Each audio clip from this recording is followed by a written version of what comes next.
Welcome to Wealth Wisdom. If you have ambitions to achieve financial success, please leave yes in the comment, and we are here to help you obtain insight and build wealth. The book we are going to share today is Strategy Rules by David Yaffe and Michael Cusimano. Strategize by creating a vision, setting priorities, and anticipating customer needs. Wouldn't it be great to know how top companies like Apple, Microsoft, and Intel came to dominate their industries? The answer is simple. They all share a common key to success: vision. In short, they're the best because they started with a clear picture of where they wanted to go.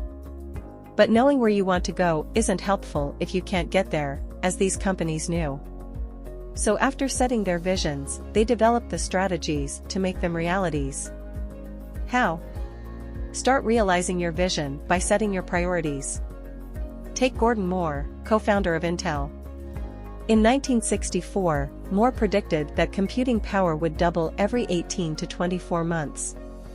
Andy Grove, Intel CEO, used this information to foresee an industry shift from a horizontal structure where companies built and sold complete systems to a vertical structure where they focused on smaller product groups to boost efficiency. So Grove shifted the company's priority from producing complete computers, including all hardware and software, to microprocessors, specific components, thereby leading to Intel's dominance in the field. But Moore's discovery went beyond Intel. Bill Gates used his own interpretation of it to define Microsoft's priorities. Here's how. Gates realized that if computing power increased exponentially, it would eventually become virtually free. So, instead of selling hardware like processors that were sure to drop in value, Gates focused on software to fully take advantage of this computing power. Priorities are essential to realizing your vision, but anticipating the needs of your customers is also crucial because it will help keep you on track. For instance, in 1979, Steve Jobs visited Xerox's research center and saw the first graphical user interface, GUI. Until this point, operating systems only responded to typed command lines, making them difficult to use. Jobs knew that in order to appeal to customers, personal computers needed to be more user-friendly, and seeing the future of computers in GUI technology, he used it to create an accessible user interface that made computers mainstream.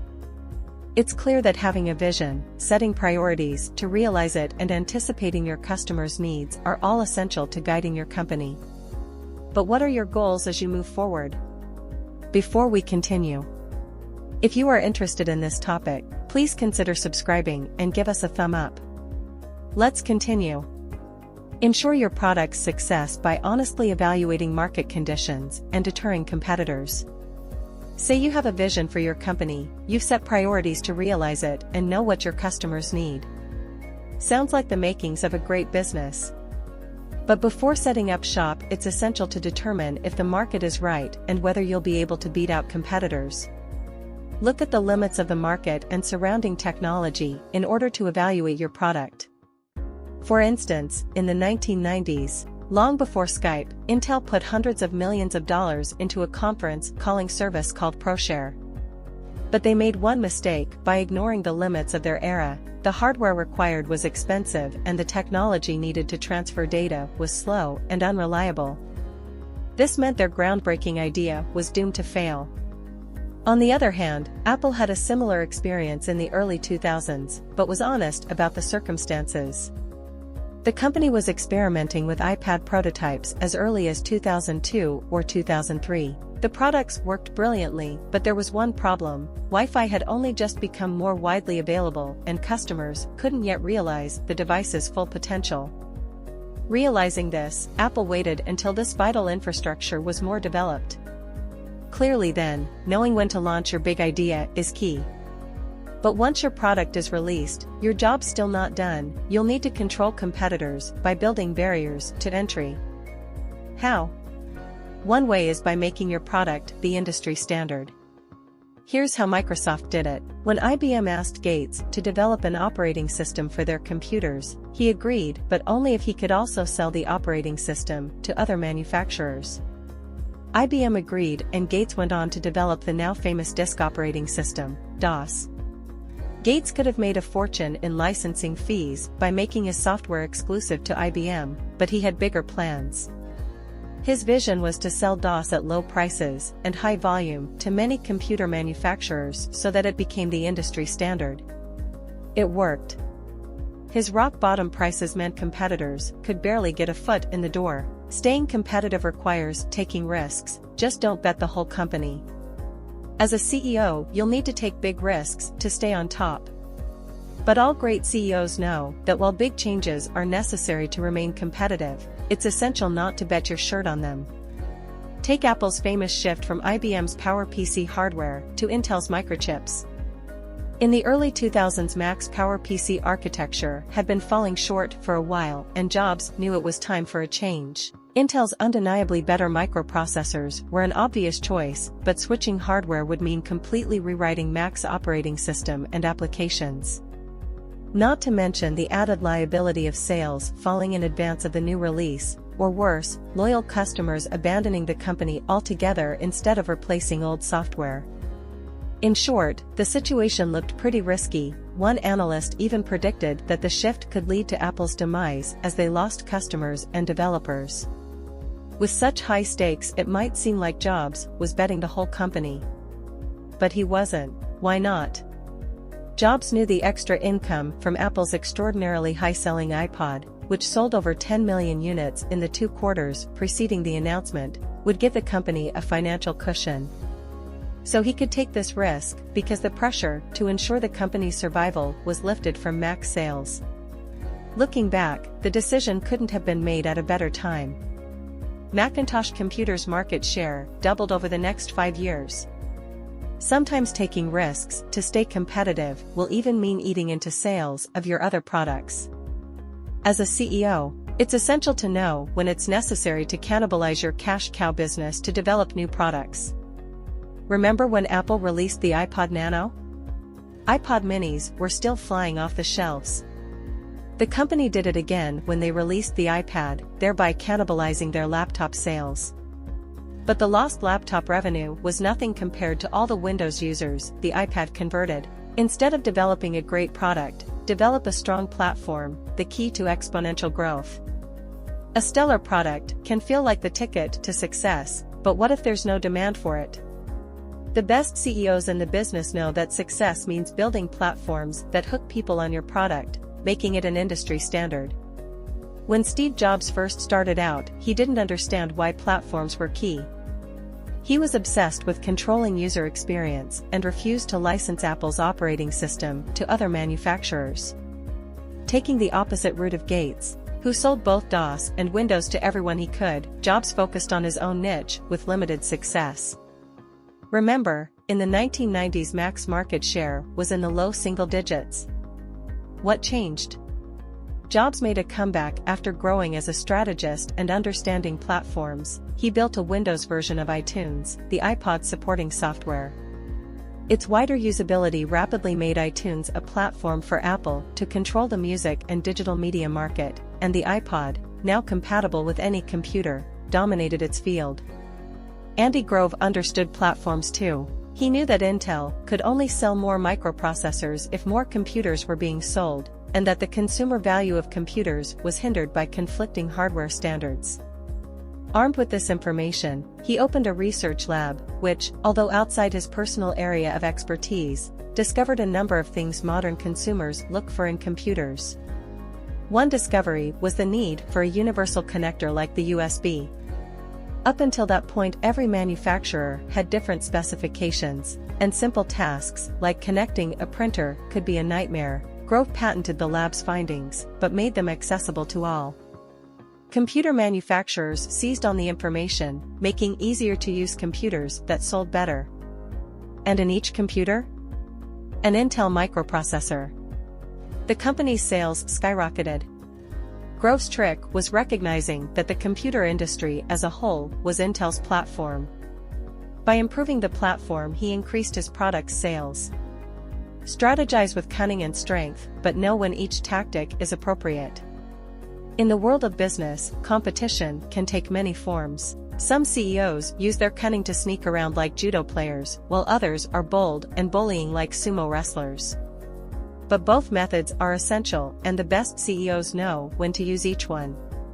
Using judo tactics means being agile, stealthy, and making sneaky maneuvers. The key to judo success is to appear as harmless as possible, leading your competitors to underestimate you.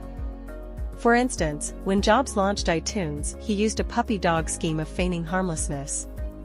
At first, he intended to buy Universal so he could sell their music through his platform. But, instead of using this strategy, which would have put him in direct competition with the major record labels, he played the part of a niche outsider. How threatening could a computer company with a mere 2% market share be to major record labels? It worked. The labels underestimated Apple's weight and gave them better terms in contract negotiations.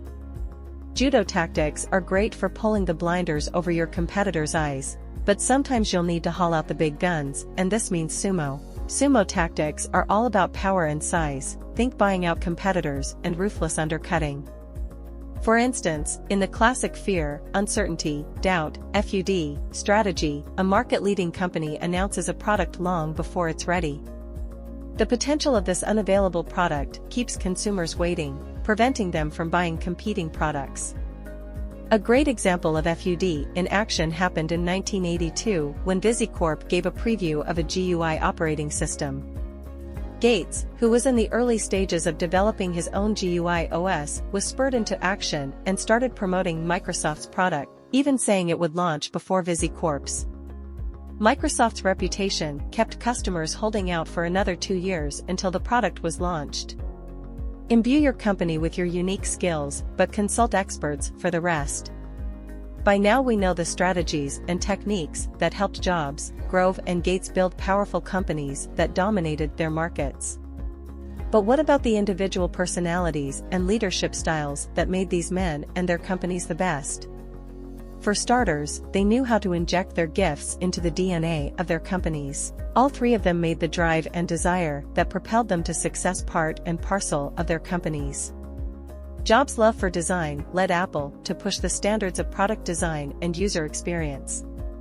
For Grove, it meant using his discipline to develop a clean, systematic process for Intel to tame the cacophony of engineering and manufacturing. And Gates, the passionate hacker, was so involved he personally rewrote his developers' code because he just didn't like the way they coded. But sharing your gifts with your company can only get you so far. These businessmen also knew that the success of their companies depended on recruiting experts to complement their strengths. That's because if they had counted on their skills alone, they wouldn't have had the diverse knowledge necessary to be strong leaders. Therefore, they all continued their educations and often consulted experts. Jobs and Gates even found partners that complemented both their skill sets and characters. For instance, Jobs didn't care about finances or operations at all. In Tim Cook, his partner and successor, he found a collaborator who both shared his vision for the company and could handle the business that Jobs couldn't. Jobs could therefore concentrate on his area of expertise. For Gates, an often introverted and sarcastic nerd, the perfect match was Steve Ballmer, a high-energy salesman who loved competition.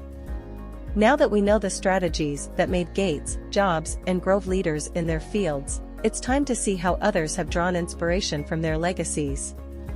How the new generation of tech all-stars adopted the strategies of the past. The tech geniuses of our time, Larry Page of Google, Pony Ma of Tencent, Jeff Bezos of Amazon, and Mark Zuckerberg of Facebook built companies that transformed the way we live, communicate, and consume. But they're standing on the shoulders of giants like Gates, Grove, and Jobs. For instance, Zuckerberg opened up Facebook to third parties in a classic example of using the synergy of platforms to create exponential growth. When Zuckerberg launched the website, it was limited to Harvard students. He then expanded to other colleges and eventually the general public. But the real shift came in 2007, at a time when MySpace still had 4 times as many users as Facebook. Zuckerberg opened his doors to outside developers, giving them the tools to build Facebook applications. The site's appeal to users, advertisers, and developers boomed. By 2014, Facebook had 1.3 billion users and 20 million running applications, leaving MySpace with its 50 million users, in the dust. But Zuckerberg wasn't the only one to learn from the previous generation.